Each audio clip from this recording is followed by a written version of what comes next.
Welcome back to the Underwater FlyZone. Today I got our guest, which I'm a guest as well, but I'm the guest host. I got our guest, you know what I'm saying, Foster Huggins himself, you know what I'm saying, the man, the myth, the legend. Hey, we got my boy Randy up in here doing the interview today. It's gonna be interesting. I'm ready to get into it. Randall's always said, he's like, bro, I wanna get on your podcast and interview you. And I was like, I've always wanted somebody to do that, so here we are.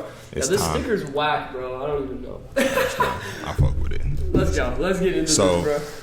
Foster, you know what I'm saying, I'm interested in like what motivates you, like what is motivating you to become successful in life, what's motivating you to even start this podcast. So we hopping into it right away. All right, so what motivates me, I think a lot of the viewers, I've spoke about it a lot, but no, actually, you know what, yeah, let's get this right. Foster, tell them a little bit about yourself, like how did you grow up? How did you become Foster, who has the perspective that he has today? Yeah. What's your backstory, your synopsis? So I basically, I don't know if that's right. I grew up in a really blessed family. You know, the Huggins family, the whole Huggins family is a amazing family. Then on my mom's side, the Thompsons. The hell's that? All right, we finna start over, bro. Too much bullshit.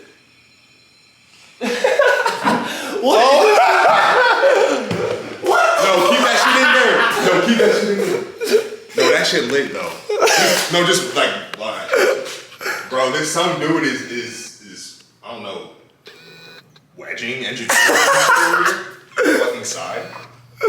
I don't know, bro, but we still. What? You know what I'm saying? The grind continues regardless. We in the garage. All right, yeah, we still go. We ready for this. We were built for this. You know what I'm saying? We were built for inconvenience. Yeah, bro. Hold on. Let me fix this camera real quick. Nothing's gonna be perfect. Y'all gonna like the sound. Really, let it relax you. You know what I'm saying? All right, hey, let me restart. I gotta bring back the audio. All right. Continue. All right. But before we were rudely interrupted by my guy out there, Mr. Rock Tops over there. Dude, what's he doing? I don't know what he's doing. Hey, that's the beauty of recording in a garage, bro. You get all the sounds. That's facts. Hopefully it's not too loud. Yeah. But anyways, what I was saying was I'm very blessed for the family I have. The Huggins family is amazing, and then the Thompsons on my mom's side.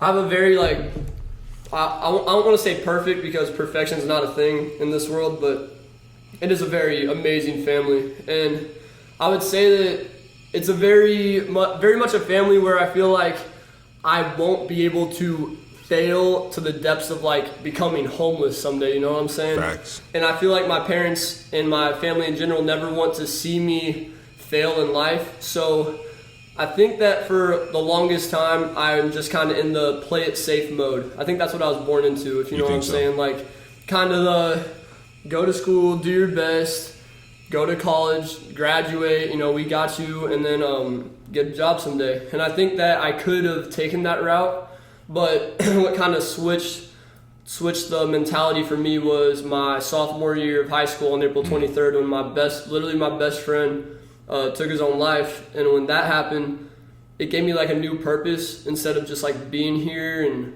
letting time pass by, not really like doing much besides playing wiffle ball. I mean, that's one thing. I started the wiffle ball league when I was in 8th grade. If you don't know, I have a wiffle ball league called the Rancher Wiffle Ball League. And I mean, that was cool. That was kind of stepping out of my comfort zone, doing something different. But other than that, I was a pretty normal, average kid. But when that happened, it really gave me a new purpose of life. What made you feel like you had to take the route of playing it safe? I felt what societal norms? I feel like just because, you know, I had it so easy. And it was like, you have it so easy. Why would you step out of that? Why would you take a risk? Because you're gonna. It was already so guided and structured for you. Yeah, it was so like, here's the ladder. All you gotta do is climb up it, and you'll be good. Yeah, but it was like that ladder's being held by everybody, like making sure there's no way you're gonna fall. You're gonna get right to the top. You know what I'm saying? And you feel like you owe it to these people to like go towards that route. Yeah, exactly. But then at the end of the day, I feel like I have a lot more worth than that, and I feel like I have a much bigger calling. I feel like in a way, I can't say this for sure, but I feel like Kyle dying may have been a sign that like, dude, you need to do something more than what you've been thinking you're gonna do, you know?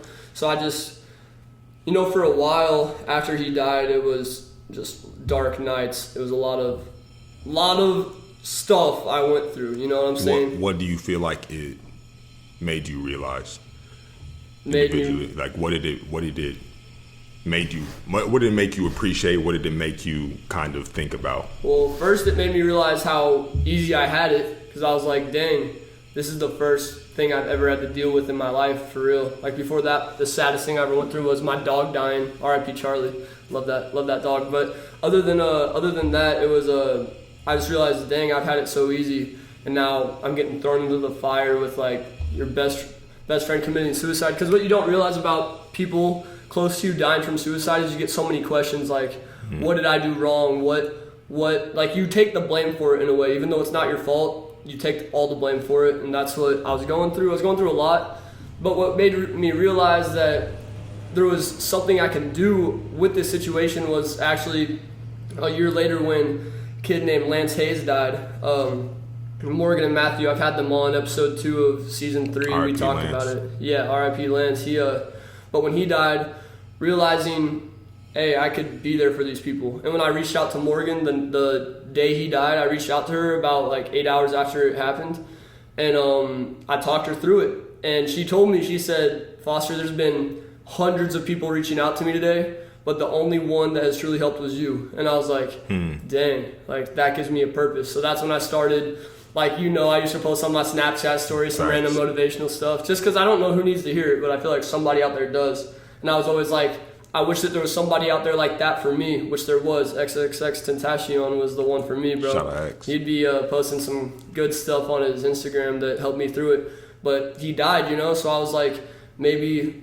Also, this is weird too. So when he died, I felt like in a way, it was almost like the universe saying like, he was the guy, and now someone else has to fill the role. So yeah, I'm not even a percentage to as big as he is, but hopefully for the people in my community, people around me, I could be a voice to them.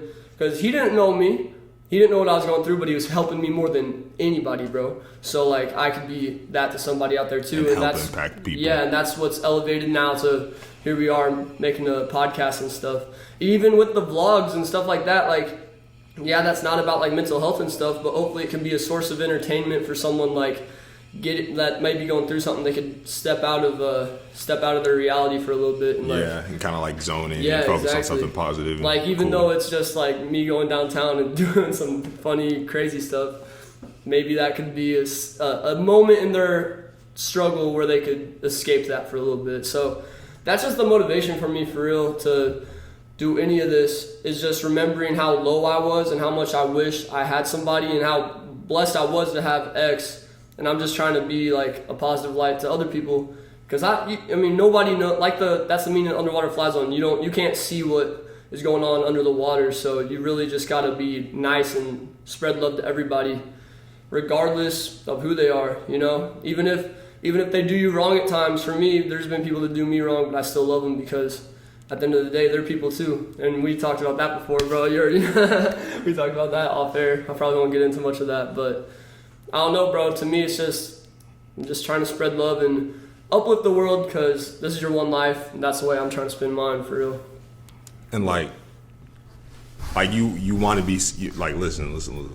Like, of course, in what you're doing, the basis of what you're doing, you want to spread light, and then eventually you come to this standpoint of like, Underwater FlyZone is doing well for us. So I think from outside looking in, you know, it's a good start. It's a good start. And have you thought about, okay, how far can I take this, like in terms of expanding and stuff? For sure. I've been thinking that I need money first of all, like to make this big, there's got to be money. So just finding ways to make sure the merch drops are cool enough and like impactful enough to where people are like, I want to buy into that. So people the merch drops, like for me, it's not about the money, it's about I want the viewers. Don't give him no money. Tell him if you don't.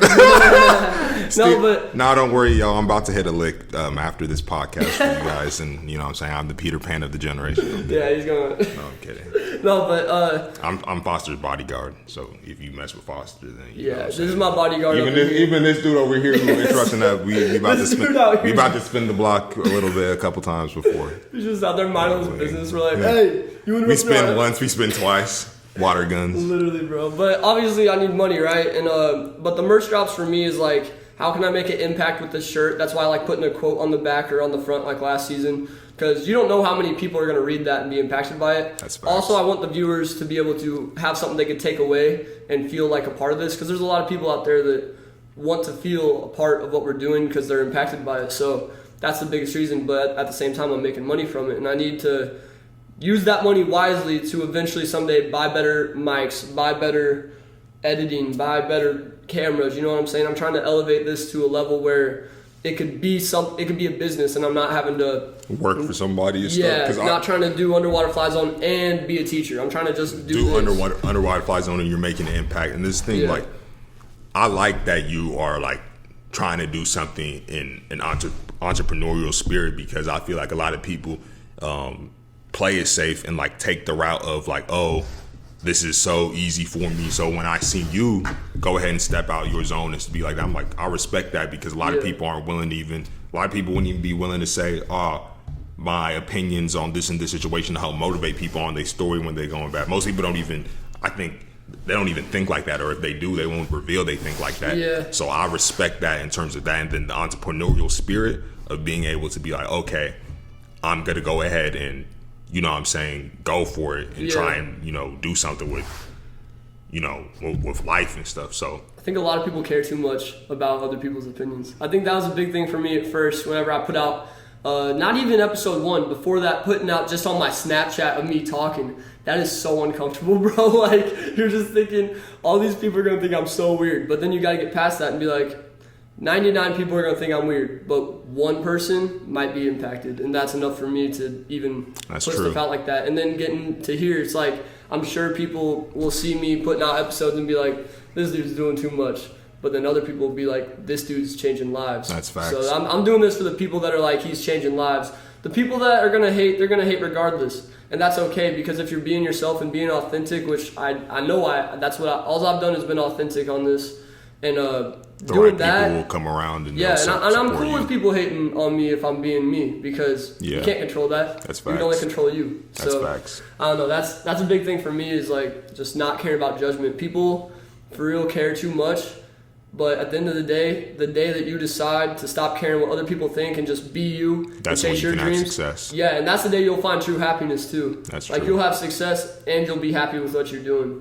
So you can make that day today too. It's literally a decision. I remember the day I made the decision. It was literally that day whenever I talked about earlier, but that day I talked to Morgan. I was like, in my head, she's telling me I'm helping her, and in my head I'm like, I've been wasting a year with this story, not helping anybody. I'm not ever gonna waste another day hiding in my shell, not being myself. Like, today's the day, and that was whenever things started rolling for me. That's facts. Yeah, but at the end of the day, though, to be honest, Underwater FlyZone is such a new start. This is such a beginning. To me, like, I've envisioned it like we are a seed and we just got planted in the ground, and we're kind of getting comfortable with the area we're in. We're not even popping out of the ground yet, you know? The world, like, Raymore may kind of know about it. Maryville knows about it. The world, though, they haven't even seen a sprout yet.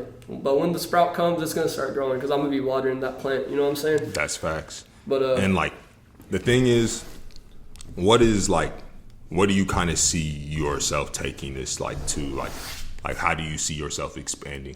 You know what I'm saying? I need a team. I feel like I need a strong team that is down for, not down for me, but down for Underwater FlyZone. Like, I want people that are bought in enough to be like, I'm willing to go with you to pop-up events, hop on episodes whenever it's inconvenient for me. You know what I'm saying? If you're ready to, you know what I'm saying, and show that you're dedicated, you have the mindset, and this message of the Underwater FlyZone hits you, you know what I'm saying? Foster's going to be looking for people who's, you know what I'm saying? I for real am. And I just need a team, because it's about who has the best team at the end of the day. I can't do this alone. I can't make this into what I want it to be alone. So, and I need people that are willing to do that, realizing that right now, I'm not getting paid for this. I'm actually in debt with myself right now. You know what I'm saying? And people got to be willing to understand that, hey, I'm going to put a lot of work right now. You believe enough in it that right now you're willing to put in a bunch of work for something that is going to give you no reward right now. But and that's the thing. I think you know, and I think, you know, I know that you may put in work for something for a long time and you may not see the physical results, but if you really love what you're doing, and I strongly advise anybody who's watching this, like if you love what you're doing, you're going to long term, and even in that process, you're gonna love what you do. Yeah, because I know you have fun, filming these podcasts, going around, making shirts and stuff. This is still a fun process for you. Yeah. And if you find something like that, like, you know what I'm saying, you'll never work a day in your life if you really, invest the time for it to make it a thing that you can make money from, which you can nowadays through social media and different avenues. Exactly. So. Find what you love and find a way to market it. That's a big thing. And also, I don't know when I'm going to drop this episode, but the dudes I had in here yesterday, they were talking to me about how they were able to quit their jobs and focus full time on school. And then it was New Vintage Thrifts, if you remember that episode. They don't work besides doing that, and they make enough money to pay for school and do all this stuff. That's lit, bro. People our age are doing this nowadays. Yeah, exactly. You know what I'm saying? And really, they were 20 years old. I'm looking at them like, God, 20 years old. Crazy. You know what I'm saying? Literally. And the thing is what they told me is they're like, I feel like I haven't worked a day since I quit my old job. That is lit. I'm like, dude, that is lit. Dude, because they are enjoying what they do. Exactly. They're making money from it and able to provide. And that's what I'm saying. That's one thing. That's what I'm saying, y'all. I want y'all to understand that you literally nowadays you can do what you want to do. It's very possible for you to do what you want to do. You may not see it around you, or it may just be one person around you. You may see Foster doing what he wants. You can do what you want to do with whatever field and whatever passion you have for yourself. You can go ahead and take that chance for yourself, because at the end of the day, you're going to have to make yourself happy and look at your decisions and reflect upon, okay, did I do what I want? Yep. You know what I'm saying? In the end, on your deathbed, it's not going to be about what he said, she said. It's not going to be about who you impressed. You're going to have to face yourself and be like, did I live the life that I wanted to live? And then eventually you're going to have to face God, and hopefully you've lived out his vision for your life. He's going to be like, he said, bro, you did nothing with your life? You going to hell. You wait. We have too many words. No, hey, no, well, as long as, here's the thing, as long as you believe in God, those who believe will not perish but have eternal life. You know what I'm saying? Facts. But he may be a little disappointed. You know what I'm saying? It's like, bro, I had all this planned for you in the background, but you can have it in heaven. I'm glad you believe in me. I'm gonna love that, but I had this whole. I gave you so many signs. Why'd you not chase it? And a lot of people are getting so many signs and not chasing it. That's and true. I even could have taken that sign when I talked to Morgan and she told me this. I could have taken that sign and been like, not done nothing with it. You know what I'm saying? But you gotta really pay attention to what. It's not what the universe is telling you, in my opinion. It's what God is telling you. God is making stuff happen, and it's not on accident. If you're getting a bunch of signs to do something, stop ignoring them, because it's going to work out. If God's giving you signs, it's going to work out. So run, chase that dream. That's big facts, man. It is big facts, and it's scary to do, because the way I envision it is it's like this society, at least here in America, I've learned in other countries it's different, but it's like we're going down a river. Everyone's kind of on the same path, you know what I'm saying? And it's very hard. The river's moving fast, it's flowing water. And it's kind of hard to break out of that stream, grab onto the land, and pull yourself out. So what I'm basically saying is everyone's kind of going on the path. Everyone's kind of following the play it safe route. It's hard to take the risk, take the leap, and break out and chase your dream, because you'll have people doubting you. You'll have to deal with the initial struggle of what I'm dealing with right now, being in debt with yourself, a bunch of money, and putting in a bunch of time for something that's not bringing back any, I'm getting a lot of good response, but the money may not be where you want it at first, but it's a process. Yeah, but you got to get past that and realize that in 10 years from now, if I keep pushing this hard, where am I going to be? The truth is, in 10 years from now, he gonna own Raintree. That's what's gonna happen. You know what I'm saying? Be out of Raintree. He gonna own Raintree. He gonna be living somewhere else. But you know what I'm saying? He gonna be. You know what I'm saying? I don't know, bro. But hey, what other questions you got? Randall's the best interviewer, because he will ask me something and I will be thinking about it for the next month. I told you this the other day. I'm still thinking about the what type of conversations do you have with your friends question from Home Depot. I do. Okay. Let me say this. Guys, this was the end of the first part of this interview. I'm about to, ask another set of questions. Foster, if you want to cut this part out later on, you can. No, you good, bro. I like keeping it authentic, bro. I think people like that. Yeah, but it just, in terms of, I'm about to start asking you some different type questions. All right, this is different set of questions. Yeah. What do you really view this world as, in terms of, what do you think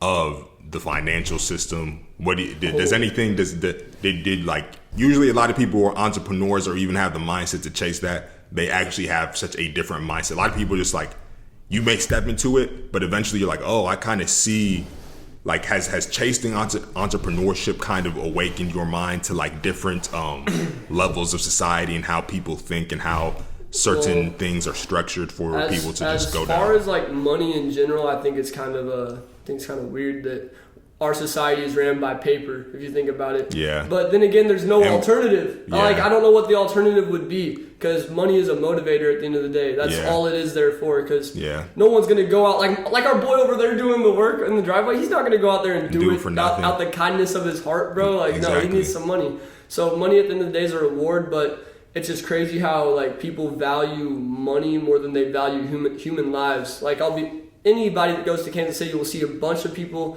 on the side of the road with a sign, or just people, strung out, like not living very good lives, and it's all because they don't have the money. Or it could be because of addiction, but also the fact that we even allow people to like be like that is tough. But then again, you got to take some accountability for yourselves. But there's a lot of people out there that literally are just down bad because of money. And I think it's crazy that we allow paper to determine your life in a way. And even that paper, like, one thing that I like to talk about in terms of money and stuff, a lot of people don't know, the U.S. dollar is not backed by anything. This is kind of, if you understand what I'm saying, if you heard this before, you know what I'm saying. The U.S. dollar is not backed by gold. It's not backed by land or anything like that. It's literally paper that they are literally making in the U.S. Federal Reserve. And the U.S. Federal Reserve is not owned by, the U.S. government. It is owned by, private entities. And a lot of people do not understand this. And once you realize that literally they're making money out of thin air, you kind of realize that there's a whole different set of rules that the world is playing at large. And one of the easiest ways to escape this financial matrix, for lack of a better term, is to even start something for yourself, so you don't have to be trapped inside this world. One thing, and that's the reason I asked you, what I'm saying? Because like, one thing is that this society as a whole,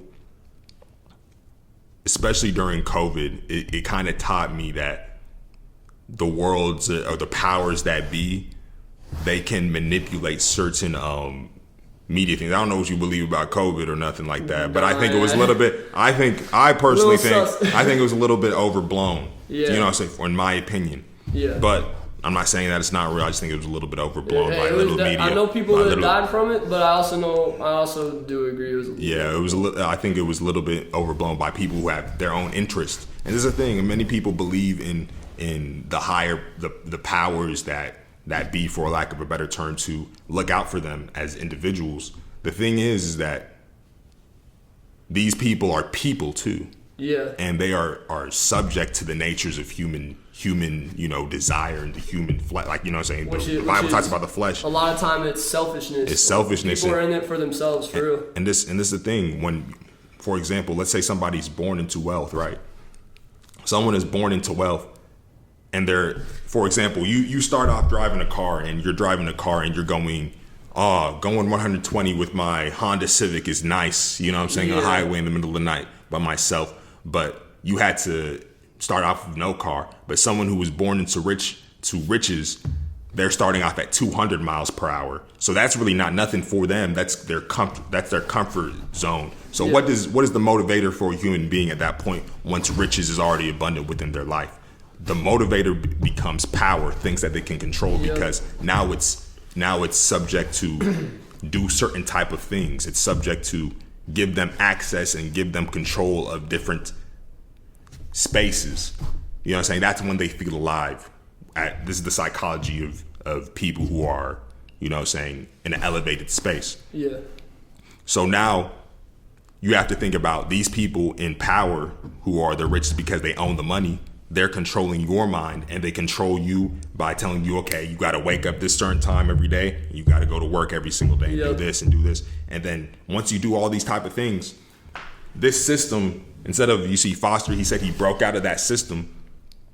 The thing is that breaking out of the system, and at least attempting to break out of the system, is the best thing you can do for yourself long term, because these people don't have your best interest at heart, because even how do I explain this? They care. I feel like they care more about themselves. They care more about their own. Like they care more about them. They care more about themselves, but also it's like the financial. The like, for example, if I went to college and I, got super in debt, right, and I kind of did a degree that I kind of want, and I went down that road, and I have to pay off all that debt, and this may offend some people, to be honest with you, but listen.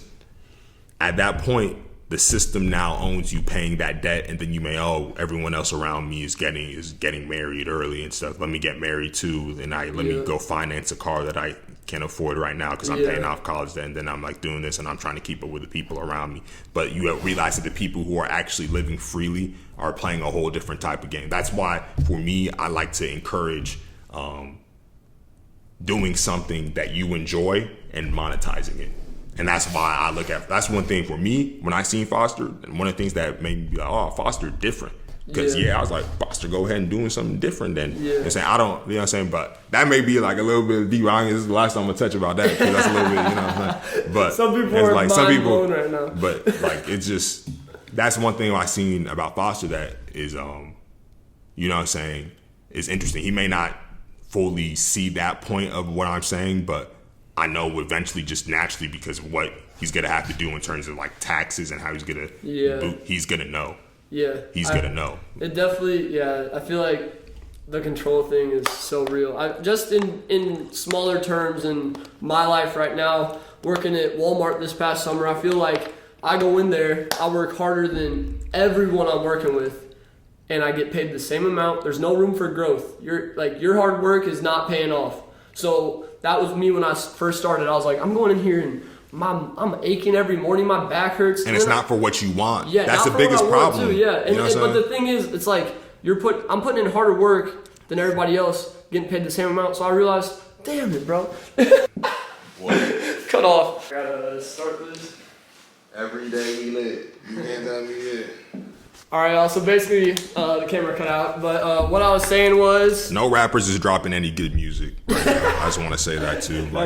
Okay, that's fast. Yeah, no. But anyways, the whole Walmart job, it's like you could outwork everybody, but still get paid the same amount. So I just got to the point where I was like, why am I trying so hard? Because there was that limitation. It was not a freeing feeling. So it's like when I started doing this type of stuff, it's like it is that freeing feeling. It's like who works harder is going to be the one to succeed in the end. But I think that's getting off task. It's what we were talking about. Like I think that the COVID thing for me was a big eye opener because obviously it was legit. There was people that died. I know people that died. Like R.I.P. to them. And I got COVID once, and I got COVID. I think I got COVID twice. Bro, I think I was dying. COVID. Like I was sitting in my room, and I texted my brother, and I said, "Hey, you know what song to play at my funeral if I die, right?" He said, "Yeah, I got you." How early did you get COVID? I got it, bro, at the beginning of this summer. I went... Of this summer? Yeah, I went... This summer? Okay, dang. Bro, I never took a COVID test for 2 years. I didn't take one either. Yeah, I knew I had it because everyone in my house. I had to take it because my mom was tripping. She was like, "You have to take a test." Our whole family had. Did you not smell or something? What signs did you? I was just bro. One day it was body aches. The next day it was a headache. The next day my knees hurt. Damn. I was like, what the heck? I couldn't walk, bro. I was like, am I gonna tear every ligament in my knee or something? Damn. Yeah, but so I mean, what I'm saying is it's legit, but I definitely noticed a lot of the control, Me, shout out Connor Olson and shout out my brother. The second they started saying we had to stay inside, we were like, heck no, we going to the skate park. I was at the skate park every day for 30 days straight on our scooters, bro. We used to be the scooter kids that everybody hates. Everybody hates the scooter kid at the skate park. But there's nobody there besides us, so it's chill. But we just were having a good time. That was actually probably one of the best times of my life during that span. That's when I started falling in love with going hiking. It's like the beginning of COVID, when was this? Like when I'm saying COVID, I mean when they were like, you have to stay inside for a month, like that April. Oh, that April, yeah. Like they canceled the NBA and then everyone flipped. I was like, what the heck, dude? It was crazy. It was weird. I was like, at first I was like, okay, this is gonna be like swine flu, or you know what I'm saying, where it's like, okay, we might have like a few weeks, a couple weeks of weirdness, and then we'll shut down. I was like, oh, this is kind of a thing, and it was like. I feel like a lot of people benefited from it. I feel like in terms of they capitalized on it and they made it something positive. And then also some people, didn't capitalize on it. A lot of people realized things about themselves, I feel like, during COVID. Yeah. But I wish I would have started this during COVID. I had so much. Yeah, bro. Like, you think, like, this is one thing I feel like everyone kind of looks back on COVID and be like, man, I wish I would have done something, bro. You had so much time. That's only us. That's only us. All y'all. There may be a few people out there that are no, like, there's not any of y'all. Y'all some peasants. Y'all better get on your grind right now. Monkeypox coming in. You better get on your grind, little boy. Monkeypox coming. You know when what I'm saying? monkeypox comes, y'all better be ready. You know what I'm saying? Dude, I'm ready for monkeypox. It's my grind season. No. You know monkeypox. No. Because at the end of You the day, bro, know what monkeypox comes from, right? What? I'm not even gonna get into it. You gotta look it up after. All right, You yeah, don't know. It's weird. Go look it up, yo. But what is it called? Yeah, bro. Like, even if we do get into, like what you said, even if we do get into another epidemic, pandemic, whatever they want to call it, like, capitalize, bro. Like, that's perfect time again. Like, everything that you learned from COVID, it's perfect time to pick up a new skill, bro. Yeah. Like, and really capitalize on it so you can really, do something for yourself and not have to be relying on, you know what I'm saying, income that is, so dependent and controlled. Yeah. That's what I feel like a lot of people just need to wake up to and just capitalize on personally. Yeah, for sure. But COVID, you know what I'm saying, is just one way that kind of woke me up to the control of society, fiscally. Right now, we're kind of going through like a recession and stuff. I ain't trying to get into no economic, political, because I know some of y'all is like 12 will probably listen to this, so I'm not trying to get in. But that is definitely like something you need to like be aware of in terms of where society is going, so you can just put yourself in position to be happy and control your life. Yeah, you know what I'm saying? To be honest, something I also noticed with COVID, on a not political level, but on like a human level, is a lot of people that are, let's say, like antisocial and stuff like that. They loved COVID because they didn't have to see anybody, and a lot of people wanted it to keep going. That's why I feel like it went on for so long, like all the lockdowns and stuff, because a lot of people fell in love with. Oh, I don't have to see nobody. I'm by myself. Hey, I get to talk to people through a Zoom call. Yeah, I don't gotta see you in bro. person. I get to text you, and like That's people were so comfortable with that because they may have been antisocial and stuff like that. But I'm like, bro, and that says something about something about like where our society is nowadays, because a lot of people in our generation were not as adept socially, or as, at least compared to the last generation, we're not as reliant socially as some of the other generations, because we're so into our technology. And really COVID can be something that you may even went even deeper into. I feel like everyone's addicted to their phones nowadays. You may have went even more deeper into that type of lifestyle, because you don't have to interact with people anymore. Everything that you're communicating with people with is through your phone. And you know what I'm saying, this is something X said the new world order is coming through the form of technology. Yeah, you know what I'm saying? I think that's scary, bro. And it's really, if you look at the world right now, it's like it's about to become like America, and especially China right now is like a how do I even say it? I looked it up, the word, last night. Technocracy. I can't even say it, bro. Technocracy. Something like that. That sounds cool. Technocracy. It ain't cool, though. You funny. He said it's technocracy. That's what it's called. Technocracy. Yeah, technocracy, where basically people who, control the technology, the people at Silicon Valley, all those people, they are the ones who are in control of the society at large. And you can look at that like people look at Elon Musk and Jeff Bezos as, saying people who control Amazon, the social medias. People are getting, I don't know if y'all paid attention, so many people have been getting banned on social media for saying what they really think. Now it's getting more and more condensed, and the political and the media is all controlled by a certain side of the political spectrum, and now they are enforcing certain ideas into people. But you have to understand that this is the way the world's kind of going into. You know what I'm saying? Literally, it's kind of, I said scary earlier, but I think it's more unfortunate for two reasons. One, we're being told what to believe, and it may not, a lot of times it's not even true. I think I see so much on Instagram that's just straight BS, but I know there's people out there that will believe it, bro.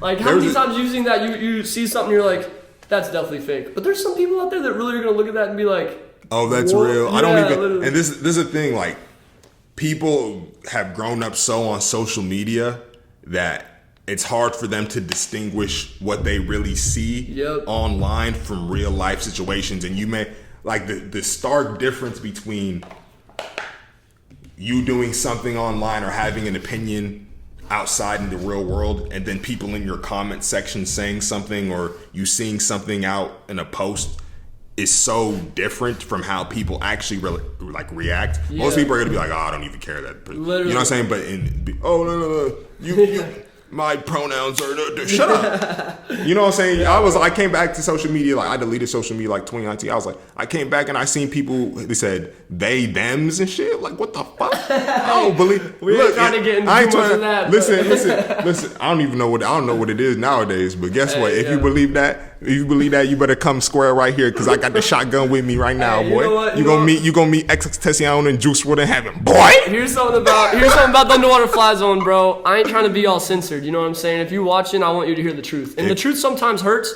but it's the truth. And you just gotta cope with the truth. Yeah, you know and this is the truth. You got a dick or a pussy, and you better use that shit properly. How? Bro, hey. Before you catch some monkeypox, nigga.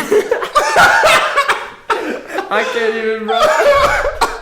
Bro, this is a fun. If you're still watching, bro, you're getting the true truth. You know what I'm saying? This is the real truth. This is the real. The other reason I think it's unfortunate. Don't cancel me, please. I don't have Instagram. Yeah. Hey, good luck canceling this man. He literally is like not on there. Yeah. So, yeah, you could try. You will fail. But anyway, hey, don't cancel me though. You know what I'm saying? Actually, do. I really don't care. But anyways, we're gonna get all attention is good attention. All publicity is good publicity. True, you know what I'm saying? Hey, if you cancel me, bro, I'm sorry. I try my best to be a good impact. And this is one thing too. I feel like ever since COVID, I feel like people can't take a joke anymore. You can't say anything, bro. Every single time, like, you know what I'm saying, you go up to somebody, they're just like uptight. Everybody's uptight, bro, and everything's got to be a political debate. Exactly. Like, come on, yo, we just trying to have And also, I think actually, I'll get into this next. I want to say the second reason I think it's unfortunate why the social media thing is because we're just losing that in-person, like, communication. That's true. That's the most valuable thing of life is in-person communication. Like when me and Randall talk on, this is just one example. When we talk on FaceTime or on the phone, it's not as great as when we're in person. That's just one example. When I talk to my grandpa on the phone, try to call him once a week, but when it's on the phone, it's not the same as when it's in person. Like every type of communication in person is just like so much better and so much more real. And the other sad thing is a lot of that in-person communication is like people don't know how to talk anymore, bro. Yeah. Because they're just so used to like, you don't get to push an emoji whenever it's face to face. You know what I'm saying? You don't get to do all this LOL type stuff. That's facts. But so it's kind of sad. It's just really unfortunate. It's I said scary earlier, but I think it's more just unfortunate and sad for our generation. But one other thing I want to say, just kind of switching topics, is the whole cancel culture thing. I think it's kind of dying out because people are getting annoyed of it. But and you can't really cancel anybody unless they ban. The only way you can really get canceled, I guess, is if you get banned off social media. I guess. Literally. But you really can't get canceled. You can't get. Bro, they're gonna have like the little tag like for COVID-19 information. Oh, for real? No, they do that on Spotify? Well, this is going on YouTube also. Okay. Hey, if it does, that'll be hilarious. I'll feel like I made it. If they no, can you take can, the bro. time, I low-key want you to like filter out like this end section. This should be like a special. But I don't know. We'll see. Yeah. I don't know, bro. I really liked it.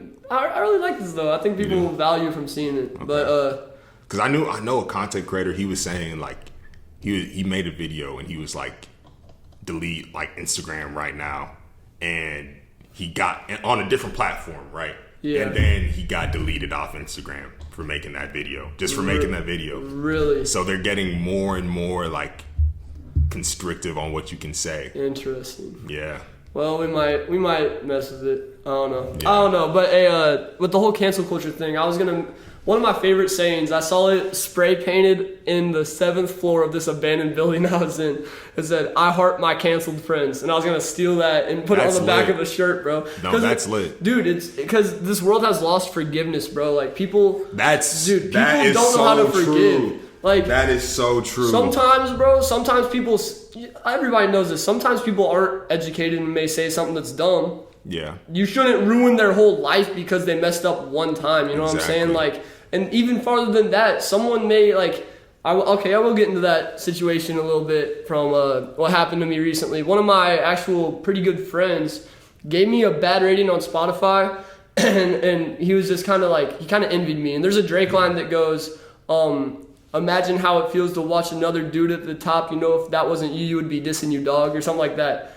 And that's so true, bro. Like, sometimes, like, other people, you know, it's human nature. You see somebody at the top, and you envy that a little bit. You get jealous. And it could even be one of your good friends. And for me, it was one of my good friends. And so he did that. But my initial reaction wasn't, get out of my life, never talking to you again. It was, I put myself in his shoes, and I was like, you know what? I'd understand. Like, if I was in his situation, me personally, I wouldn't be like that. But I know there's a lot of people that would, in a way, kind of envy that. And that's the thing. Yeah. That's the thing. Like, again, bro. Hold up. We switching cameras because this one's dying.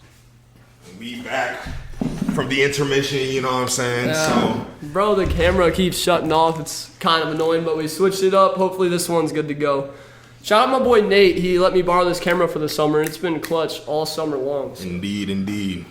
But we was talking about forgiveness. My homie that gave me a bad rating, the Drake line, you know, that if that wasn't you, you would be dissing you, dog, type of stuff. Do we need to spin another block? You know what I'm saying? Bro, no, because what I'm saying is we forgive over here, you know what I'm saying? True. But hey, whoever wrote that line for Drake though was fired. Facts.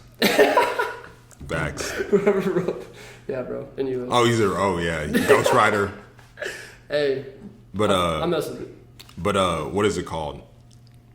Yeah, like even with like forgiving people and like even seeing things from jealousy and stuff or envy and stuff of what someone else has. The best thing you can really do if you really want to improve your life, because there's no point in being jealous of somebody else, because if you really isolate and look at your life and you be like, you appreciate and be grateful for what you have, you can always like understand and appreciate what you have and then be like, oh, I can actually elevate myself in this area and I can do this for myself. Because there's really being envious of somebody else at the end of the day is a waste of your time and a waste of your energy, and it's making you unhappy personally. No one feels your jealousy. You feel your jealousy. You feel that anger, that resentment within yourself. Exactly. So if you can really bring that energy back and be like, okay, what can I do to make myself better? That's probably the best thing you can do in terms of your perspective and taking action on your life. So that's why I always felt like jealousy and envy is not an emotion that's really going to do anything for you. Like, if anything, this is how I see it too.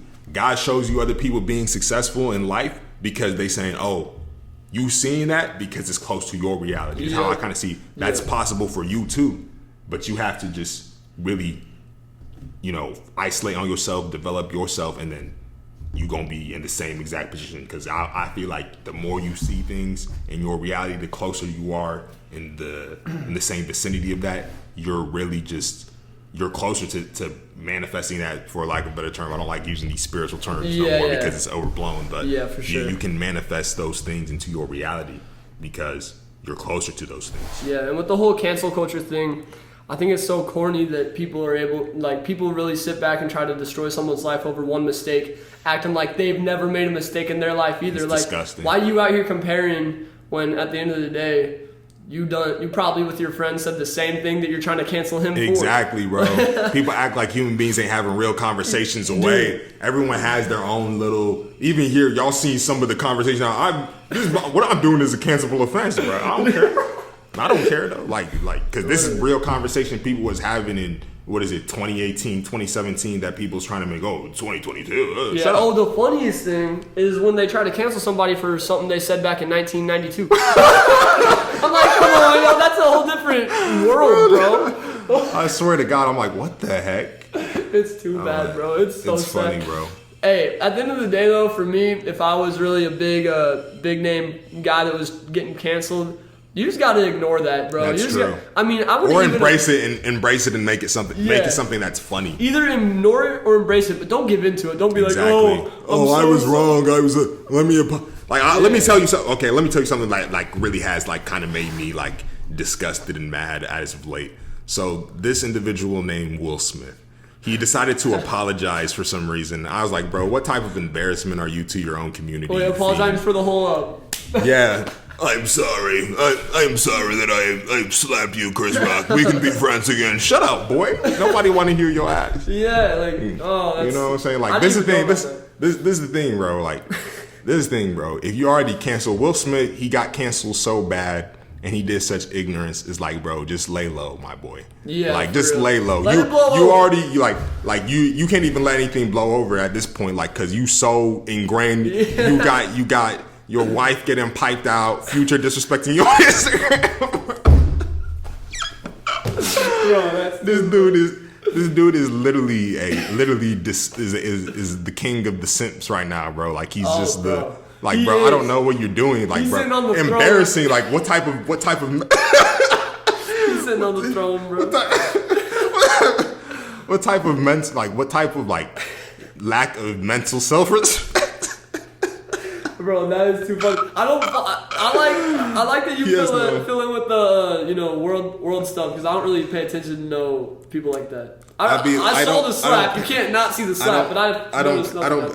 The thing is, because something a little bit I don't necessarily pay attention to what's going on in the world like that, but the dude, you know what you know, but. You know, but you may not know. Yeah. But so I seen a video, and it was funny where it was like Will Smith is apologizing. I was like, bro, why are you in public? Why are you in public, bro? Why are you in public, bro? Hey, like, stop. Hey, I will say this though, there is sometimes where people will do some crazy stuff that maybe they should get quote unquote canceled for, but you still gotta approach it with forgiveness. Like you still gotta realize, like, hey, they did something messed up, but they're still a human being, and they still deserve, time to learn and progress from that, because it's not like their life ended. They still got a future after that. You know what I'm saying? To me, there's a lot of people that are like, oh, you did that? Nah, you're done for life. But, yeah, but I do say this too, though. You still got to get out the memes. You know what I'm saying? You still got to get out the jokes on Will Smith. Yeah. And you still got to laugh. You know what I'm saying? For sure. But at the same time, I do agree, like, in terms of, like, if I'm Will Smith, you still have to be able to forgive yourself. But the first thing you have to do is that you have to really, like, understand that, bro, you're disrespecting yourself by putting yourself in a situation like that. Yeah. You know what I'm saying? Sure. So, like, that's what I think he needs to do. But I don't know. You're disrespecting your own image, bro. Yeah, bro. You were Will Smith. Like, yeah, and now you're defined by a. Yeah, bro. Like, no. Like that sucks for him, because he had such a good image. Like Will Smith was like Will Smith. Like, yeah, and then out of nowhere, I Am Legend, and what is it? He was in that one movie, Fresh Prince of Bel-Air. I don't for real watch movies. Bad Boys, all those. They had like the Men in Black. Men in Black, yes, bro. Yeah. That's crazy. But now all right, we gotta switch topics. We're out here. We're out here at 49. This is so weird, bro. I thought we were probably at 20 minutes, but we out here at almost 50 minutes. That's how it goes. That's how it goes right here, bro. But hey, we're gonna switch topic to a little controversial figure that. Oh yeah. My boy Randy here loves. And you love him too. You love him too. He says some stuff that's a little left out of left field, but like even that stuff, I'm not completely like. I'm messing with this dude. This dude's cool, and we're gonna tell you the name, and you're probably gonna rethink a lot about it. Andrew Tate. Andrew Tate. He's been blowing up on TikTok over social media for saying, crazy takes. Crazy takes.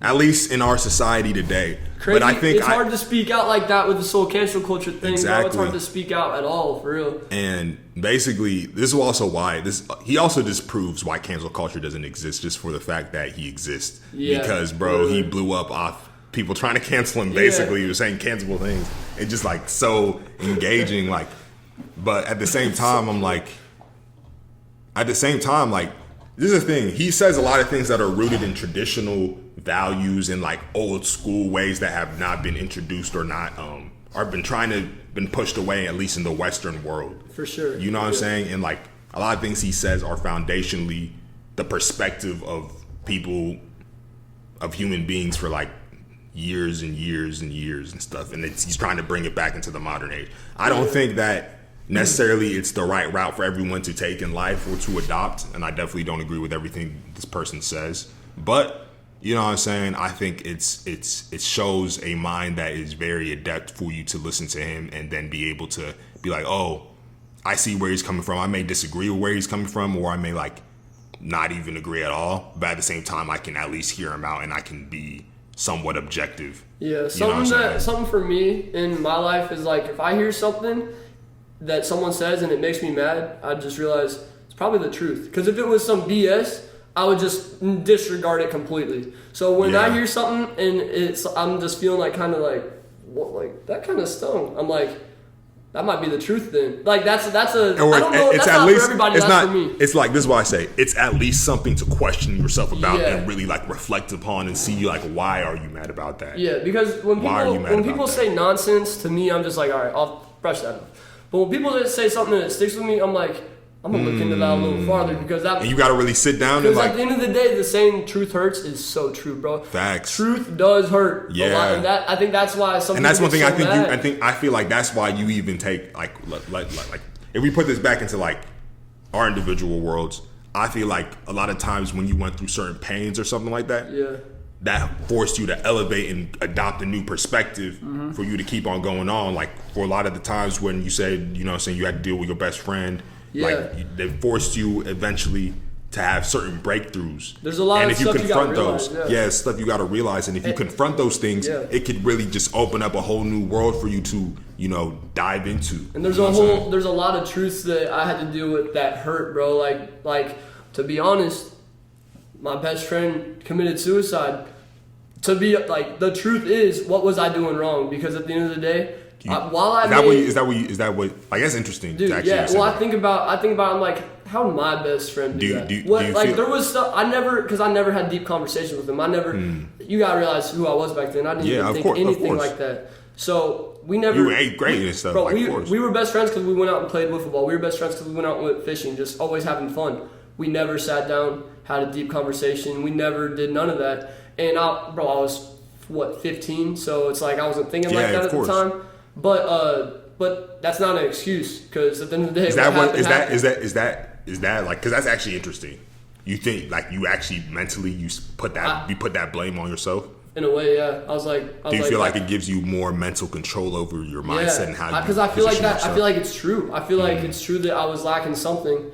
I mean, it's got to be true, or else that never would have happened. So I just made a mental note, like, you got to be better for the rest of your life. Like, that's why I always am checking in with my people, always telling people that I say I love you to everybody. Like, some people, I'll be telling people I love you, and they're like, whoa, like what? Why you love me? But listen to what he's saying because he's been through a thing that a lot of people have not been through, and that's for me. I just learned something right there. You know what I'm saying? Because even the perspective, most people might be like, oh, that's not your fault to do that. But listen, that perspective has put you into a power position in your life and within your own mindset to have control, so you don't have to be a slave to negative emotions. Little sneak peek for season 4. It's going to be about like how to become a true superhuman. I'm not talking about super speed or nothing like that. I'm talking about mental things that you can do to elevate yourself above the average person. And one of the episodes will be about accepting truths, every truth. And that is the truth, bro. That is the truth, bro. Like, accept the truth. Don't look for happiness. Like, I like what you're saying, bro. Don't look for happiness or what's going to feel good.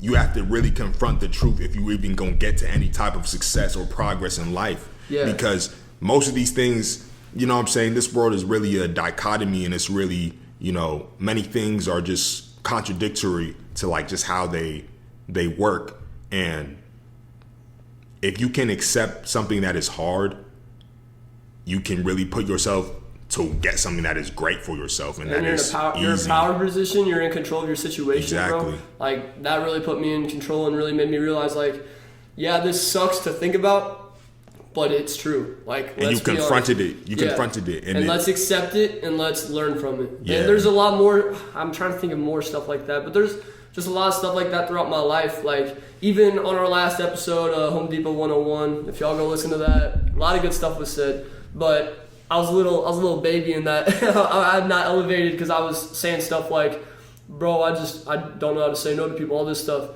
Having to accept that about myself, like, hey, you got to be better than that. You can't you can't keep telling yourself that you got to bend down to all these people, and you got to protect your energy. You wake up with a certain amount of time, a certain amount of energy, and you got to protect what you put that into. And since we recorded that, and now I've grown a lot in realizing that shout out Macy, because she gave me a really good realization, but you got to protect your yes. When you say yes, you got to really make sure you're saying yes to the right things. Because I said yes. And the right people, too. Yeah, I've said yes. I've taken positions, said yes, and done stuff with my life that requires a lot of time.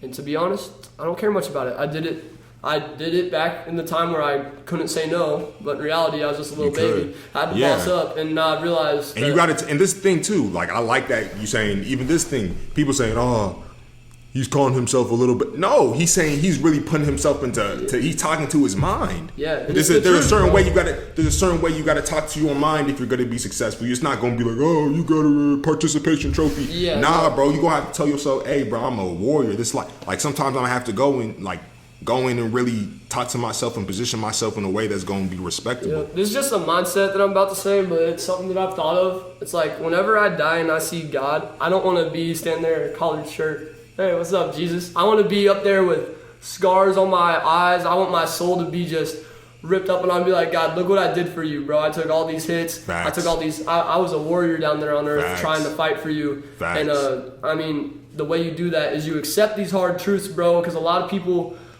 are too egotistical and caught up in themselves to even think they can mess up in this world. Like a lot of people are so full of thinking they're always doing what's right and thinking so highly of themselves to even take a step back and realize, hey, I messed up. Hey, yeah, it may not have been my fault that my friend died, but I could have done more. You know, and something I always say to my wiffle ball team, this is so funny, but it is a good life philosophy, is I say, when you win, give credit to somebody else, and when you lose, blame yourself. Every time, bro.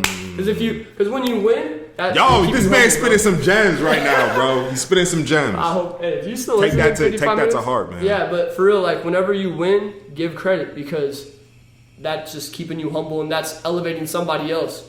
Exactly. You don't got to be the guy all the time. You really, to me, I never want to be the guy. Like I want Underwater FlyZone to succeed.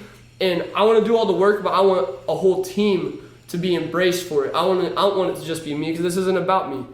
And when we take a loss in life, whenever I step up to be president and, dude, freaking have to go to all these meetings, or even when I have my best friend die or whatever, you got to put that on yourself. Even though maybe in a wiffle ball game, maybe you were the guy that hit the grand slam, pitched the game, and still somehow lost, even though you did all the work. What could you have done better? How could you have been a better teammate? How could you have did better at there's something at practice you could always, or something. You could always find a reason to improve, and that's once you get complacent, that's when you start getting worse. And that's the law of entropy. Yeah, and that's how I looked at the whole Kyle situation. I'm like, that's the biggest L I've ever taken in my life, and maybe I was always with him. Maybe when he was with me, that was the best his life ever was.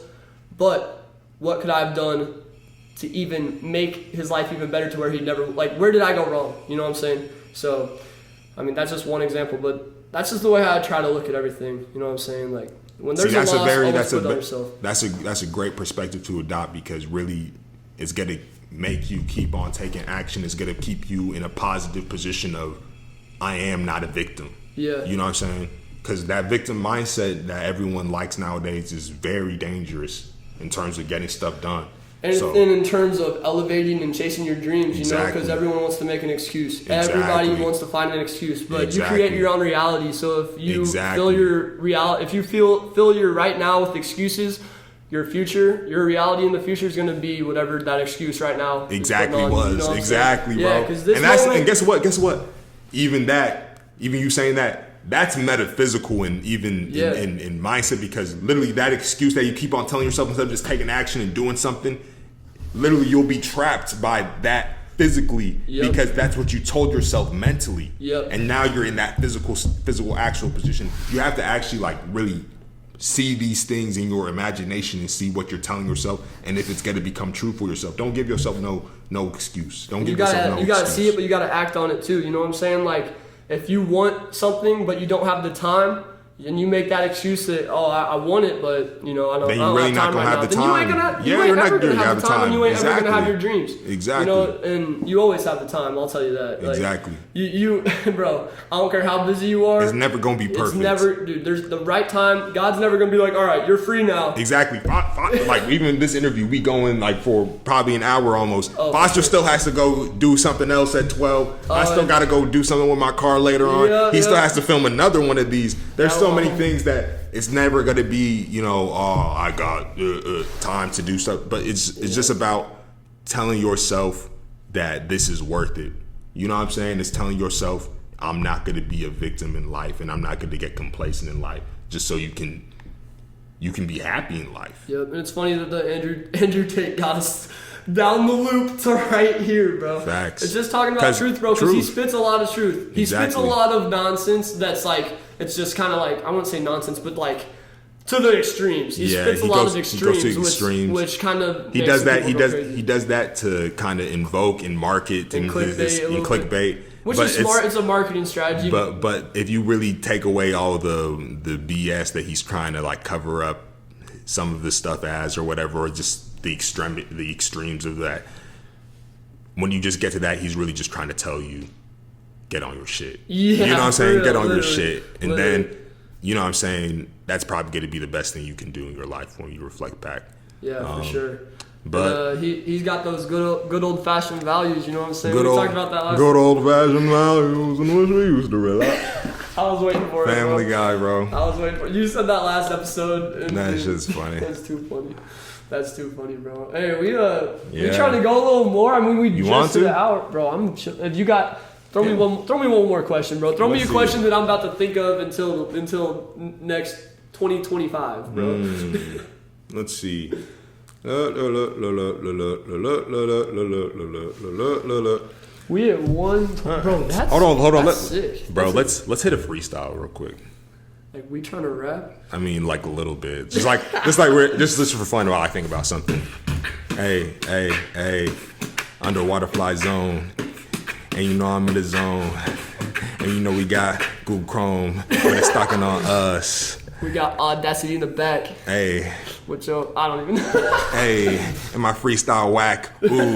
But I give a heart attack to anyone who steps to me, cause I get it for free. Young Sway, yeah, you know how we be. Okay, yeah, I'm up with the lead. Okay, yeah, you know we some beasts. Okay, yeah, we cooking for free. Okay, yeah, you know how we rock it. You know how we did it. I steady feel awesome. Okay, yeah, my pencil be jotting. Okay, yeah, you know how they thought it. Okay. Whoa, that's you had that on lock. That was real. No. Hey, I'll say something. I'll say something right now, so you know I didn't freestyle that. Give me a word.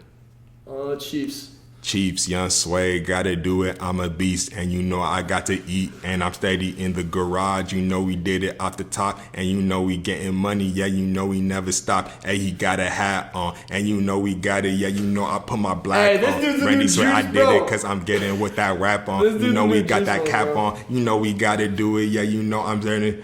Hey, y'all. Had to do it from a youngin', and I'm steady stunting. I'm getting money now. I'm eating all this. Hey, I don't know. I'm not that great. I'm not Juice, but I have a little. I have a little bit of. You have the gift of freestyle. I think I have. I feel like I have the ability to do it, but I haven't really mastered that shit for real.